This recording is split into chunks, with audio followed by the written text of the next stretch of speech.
Hello, everyone. If you haven't heard about Anchor, it's the easiest way to make a podcast. Let me explain. Number one, it's totally free. They also have creation tools that allow you to edit your podcast from your phone or your computer. How convenient is that?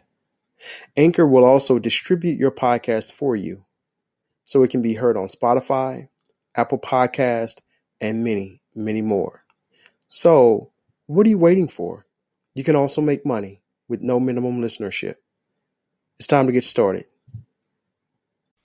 King Yah Speaks podcast is a powerful and indispensable show that is essential to our ongoing cultural dialogue. Listen in as he shines the light on social, economic, and criminal brutality that plagues blacks in America.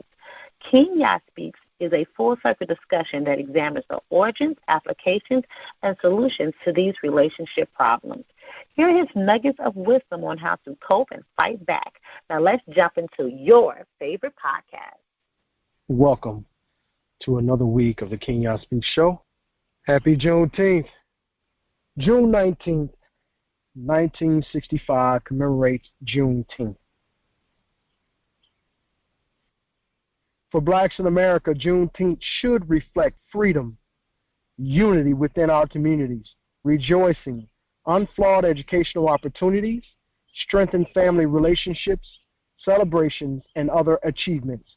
Unfortunately, black men, black women, and our children fall victim to police brutality almost daily.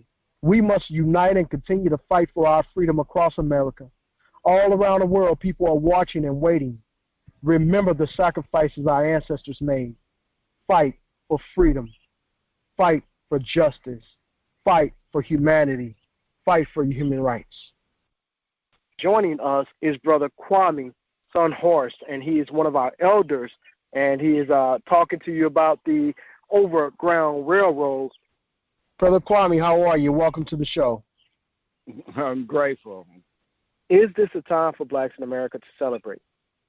The plague of systemic racism and injustice has lasted for 155 years after the proclamation. We are talking about Juneteenth.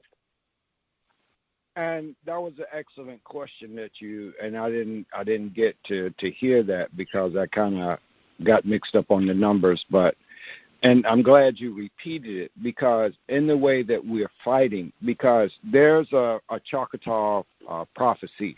It says that the children of two shields will begin to do the new battle because in our indigenous ancestor, we had the wars with the Europeans and taking the land and the fight, and even to the point where the two shields represent one, the warrior shield, and then the second shield is the spiritual warrior shield.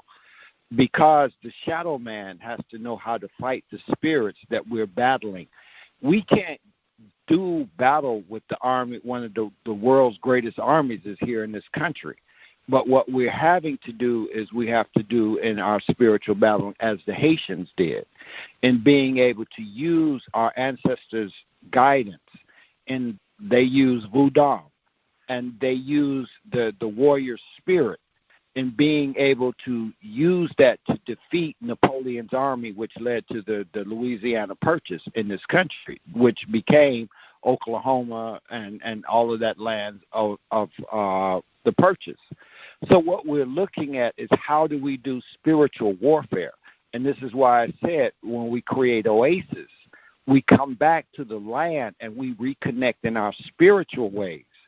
Because even the part of us being in 1865 in Galveston, Texas, the whole thing in which that executive order did, it was a proclamation in which gave us the acknowledgement that they had transferred the ownership, because they even paid reparations to the Southerners that freed us, that had succeeded from the U.S., and they came back in and they got paid for letting us go and letting them, they sold us, to this country.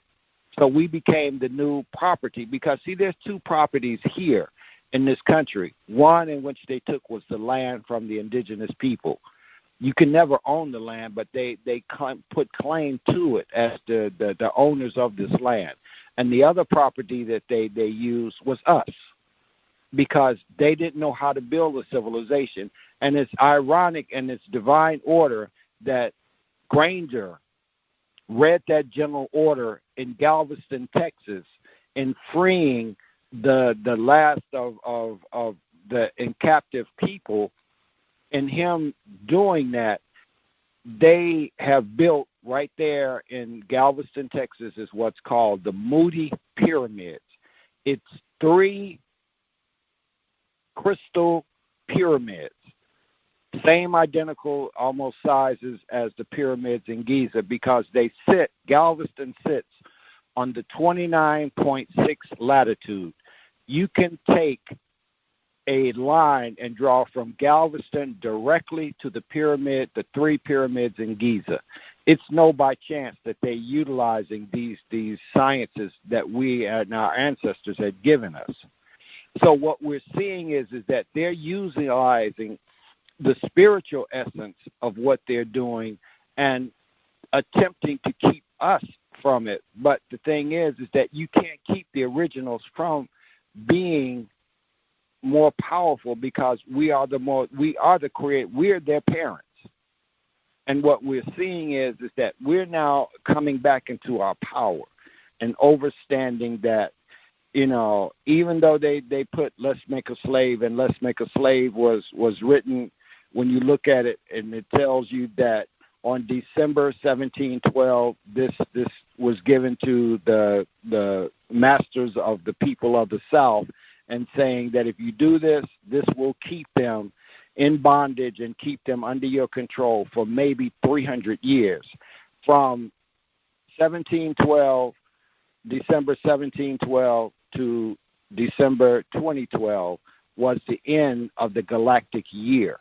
And so they knew, by understanding our knowledge in which they stole and began to use it, but they knew that there was going to be a great shift, and this is why they're fighting to keep themselves in this power by creating all of this artificial intelligence. Because the AI, to me, says America's incarcerated, and that's what it is, because we incarcerate more people than any other country in the world. So it's how do you keep your people captives? And you create systems of what you just said, racism. And that was created here. And so what we're looking at is how they've taken this system and made it to where they took the shackles off the bodies and put it on the mind, and put us into what we call debt slavery. And so what we're now seeing is that once we begin to understand how we have to create our own economic wealth and generational wealth, because they had the advantage for the first 400 years that they did all of this. So we've got to begin to look at how do we connect to ourselves spiritually to empower ourselves as our ancestors did. We did more with less than we do now with what we think we have more. Because the farmlands that have been taken and the lands that have been taken is the wealth that this system has created itself from by taking. Yes. And so what we're looking at, how do we fight this, is by beginning to get these places. Yeah, I can buy a $500,000 house, but it's only on a fourth of an acre. I would rather own 20 acres. This is where they hoodwinked us when they said they given us 40 acres and a mule and $25.